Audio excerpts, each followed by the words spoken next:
मैं कर्नल केसी मिश्रा हूँ, जैसा आपने मेरा नाम बताया, और मैं 2007 से सेना से रिटायर्ड हो चुका हूँ। रिटायरमेंट के बाद से एक ऐसी अपॉर्चुनिटी आई जिसमें मुझे किसी की मदद करने के एवज में कुछ लैंड ऐसी मिल गई, जो बैरन लैंड मिल गई। तो उस पे हमारा पहले से जो फोकस रहा है खेती बाड़ी के लिए या फल फूल पौधों के साथ जो अपना लगाव रहा है, उसने मुझे प्रेरित किया कि मुझे यहाँ पे ऑर्गेनिक फार्मिंग करनी चाहिए, और गौ आधारित फार्मिंग को हमने बढ़ावा दिया और इंटीग्रेटेड बायोलॉजिकल फार्मिंग सिस्टम को बढ़ा करके मैंने जो अपने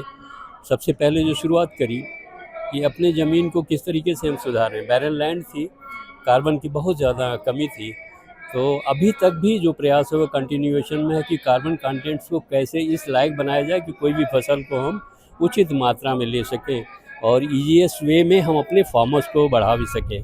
तो मेरा 2 एम है, एक तो खुद को कल्टीवेट करके और प्रैक्टिकली एक मॉड्यूल तैयार करके किसानों को दिखाना और उन्हें प्रेरित करके ऑर्गेनिक फार्मिंग की तरफ बढ़ाना, जिसके लिए जो सबसे ज़्यादा ज़रूरत होती है किसानों को, बीज की ज़रूरत पड़ती है और उसको जो आइडियाज़ कैसे होती हैं और कौन सा सिस्टम सबसे सिंपल होगा,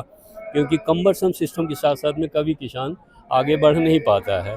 तो इन सब चीज़ों के लिए केवीकेज हैं, गवर्नमेंट की तमाम फैसिलिटीज़ हैं, इसके बावजूद भी मेरे फार्म पे सुविधा बच्चों को ट्रेन करने की, लोगों को ट्रेन करने की, डिमॉन्स्ट्रेशन देने की, तो एक डिमॉन्स्ट्रेटिव फार्म बनाया हुआ है, विविधता से भरा हुआ है। और अगर हम आपको बताना चाहें तो हॉर्टिकल्चर को थोड़ा बढ़ावा दिया गया है। रेयर और इंस्टिंक्ट वैरायटी के पौधों को ऑल ओवर इंडिया या कुछ कह लीजिए अब्रॉड से भी मंगवाया गया है और जिनका उपयोग हम अच्छी तरीके से कर पा रहे हैं। मेरे पास में 28 वैरायटी के अमरूदों के पौधे हैं, 48 वैरायटी के आम के पौधे हैं, 15 से 16 वैरायटी के ऐसे रेयर टाइप के पौधे हैं जो कि विशेषतया हर जगह पर नहीं उपलब्ध हो जाते। उनमें 10 तरीके के ऐसे पौधे हैं जो कैंसर के लिए उपयोग में आते हैं। उसमें एंटीऑक्सीडेंट एंड फाइटोकेमिकल्स की बहुत ज़्यादा प्रचुरता पाई जाती है। ऐसे का सिलेक्शन हम जारी रिसर्च के साइंटिस्टों से पता करके और देश के अंदर जहाँ भी कोई किसान उस तरीके की खेती कर रहा है उनसे देसी सीड मंगवा करके इनके लिए कल्टीवेट करते हैं।